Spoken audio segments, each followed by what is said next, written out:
mga ka-explorer.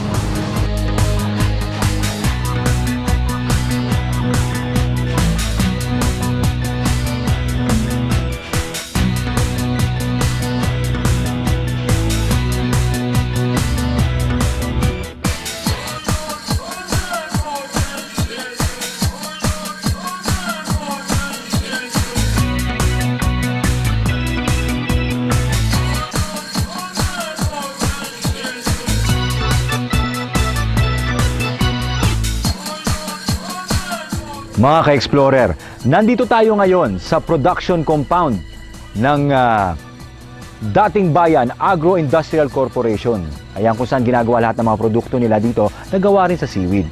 Pero checkin na lang natin para mas maganda. Samahan nyo na lang ako dito. Once again, sa Dating Bayan Agro-Industrial Corporation compound, yung production compound nila dito. Tara! Mga ka-explorer, nakikita nyo ba itong hawak-hawak ko? Ito po ang tinatawag nila na Dating Bayan Pickled Seaweed. Ayan. At napakasarap nito, no? Ito yung, kung makikita po nyo, katulad sinabi po namin kanina, no? Nakalagay dito, seaweed. So, gawa sa seaweed itong pickles na ito. At dito po yung ginagawa sa Dating Bayan. Kasama po natin ngayon ang kanilang bossing dito. Walang iba kundi si Sir Greg Perlas. Sir Yes, Greg, kamusta naman? Okay po naman. Uy, maraming salamat po. Napapasok niyo po ako dito dahil nakikita po napakalinis po ng lugar niyo dito sa production po nitong pickled seaweed. Nakikita niyo naman na meron tayong suot dito na parang hairnet, hairnet ang tawag dito. At bukod po dyan, talagang makikita niyo naman po sa mga nagtatrabaho dito na meron papuntakip yung kanilang bibig. At tatanungin muna natin kay Sir Greg. Sir Greg, ito po bang mga suot natin isa sa mga steps ninyo para malinis, siguraduhin malinis ang production area nyo? Oo po. Ito talaga kailangan pagka nasa food processing ka. Kasi kailangan gumamit ng PPEs or protective, personal protective equipment. So, kailangan sa area nito para maging malinis ang ating produkto. Ayun, tama-tama. So, siguro puntahan na natin yung saan huwag tayo muna? Dito po tayo magsisimula sa sorting area, bale. Dito po sinisimula natin ang paglilinis ng ating seaweed para gawin natin seaweed pickles. So, nililinis po natin siya, kinukuha na natin ng mga dumi-dumi na galing sa dagat, mga nylon, o kaya itong mga straw na nakukuha natin sa kanyang mga tali, mga buhangin na nanggagaling sa dagat. So, talagang nililinis natin yan para sa ganon. Isa-isa, no? O, isa-isa talaga.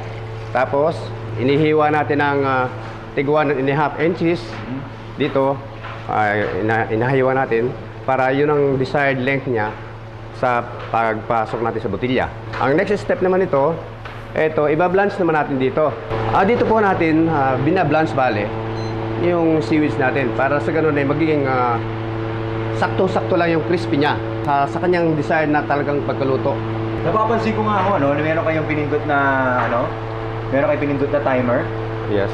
Yan po yung nagsisigurado. Talagang nasubukan na hunin nyo na ilang seconds ho yun?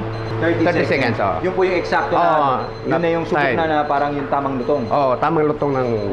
Ito na yung mga na-blanch sa natin mga seaweeds. Sir Greg, ano naman itong mga nandito ngayon? Para malaman ng mga ka-explorer natin, Parang nagtitimpla na sila dito, naghihiwa ng Ito yung area bali na saan kami naghihiwa ng mga spices niya at sinisiguro namin na ito ay maging malinis. Kaya iniisa namin yan, maging ang siliman o carrots ay talagang kailangang maging malinis.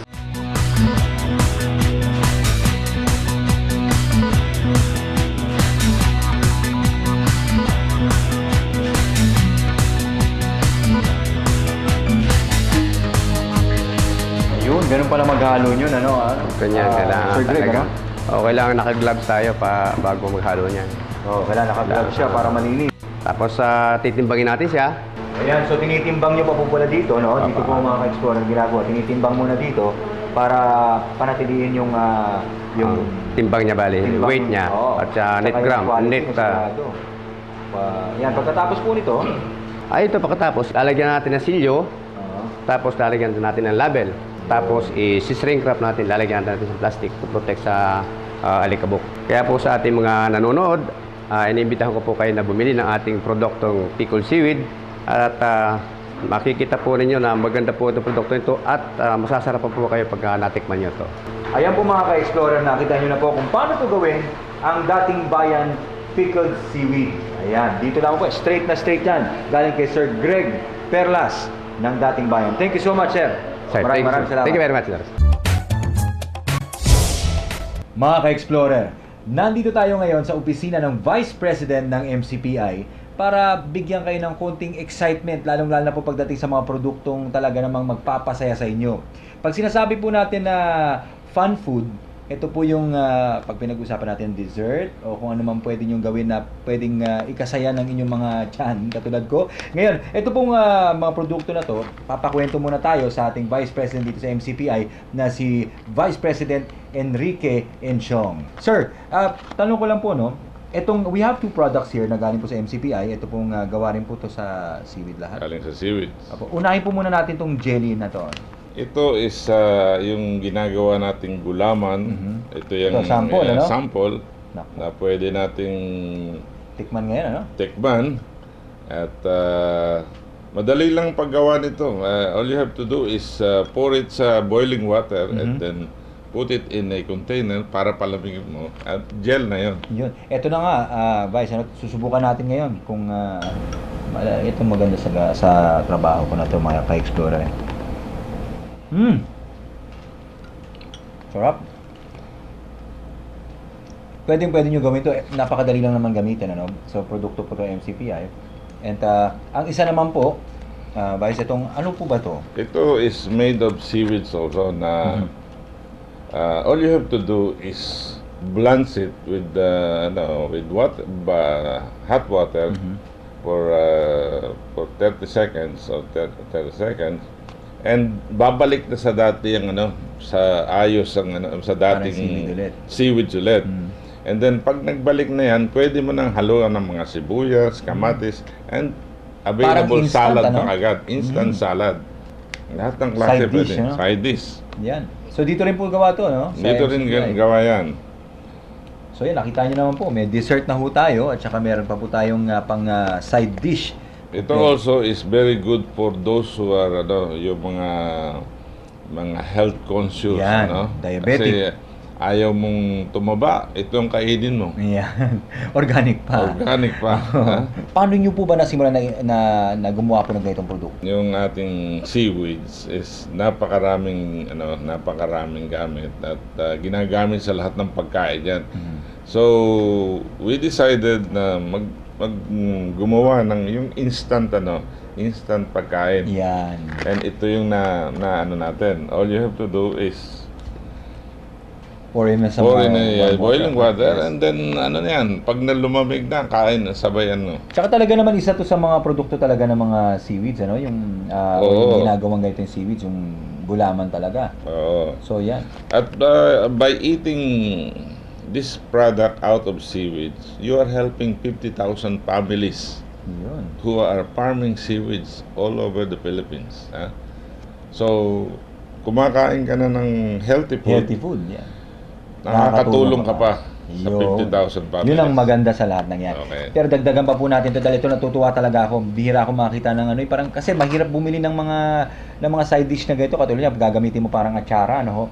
Ito, minamarket na natin sa sa Amerika, sa Canada, at saka sa Korea and Vietnam. Dito sa Pilipinas po, is this out already? We are already in the process of bago lang dumating itong packaging namin. yan. So, Dito na rin po ginagawa yung packaging ito. dito na rin sa Pilipinas.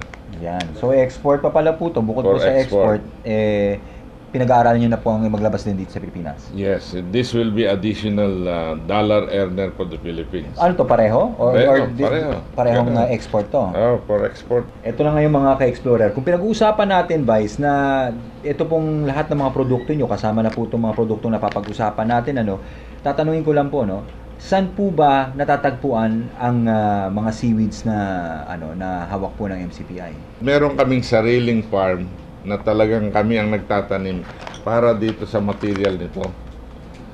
Kasi gusto namin masiguro na talagang malinis ito, magandang klase, na pwede nating ilaban sa sa quality Market, no? sa world market. Sa Bohol, makikita nyo doon sa ating farmhouse, nandun ang 200 hectares natin pinagtataniman ng ganitong klaseng seaweeds. At especially nakakaano to, yung may goiter. Magaling to sa may goiter. Nakakaalis ng ano. Galing sa dagat, ano? Oo. Ayun po. Iodine. Po, yan ang Ito mahirap. is produced talagang ano, All natural nga nakalagay. all natural, and then talagang for health ano yan. Napakasarap siguro nito. Naku, susubukan ko talaga to, guys, ha. Ito sabi nga nila, a tasty treat that's good for you. Ibig sabihin, this is good for me. And I feel good right now. Lalo na kung kakainin ko to. Ito nga, tinitikman ko pa lang. I feel good. Ha? Kakain muna ako, mga ka-explorer. Kaya, dyan muna kayo. Kakain muna kami ni Vice. Saluhan mo ako dito. Sa inyo na po yung sabaw, akin ang gulaman. Sige.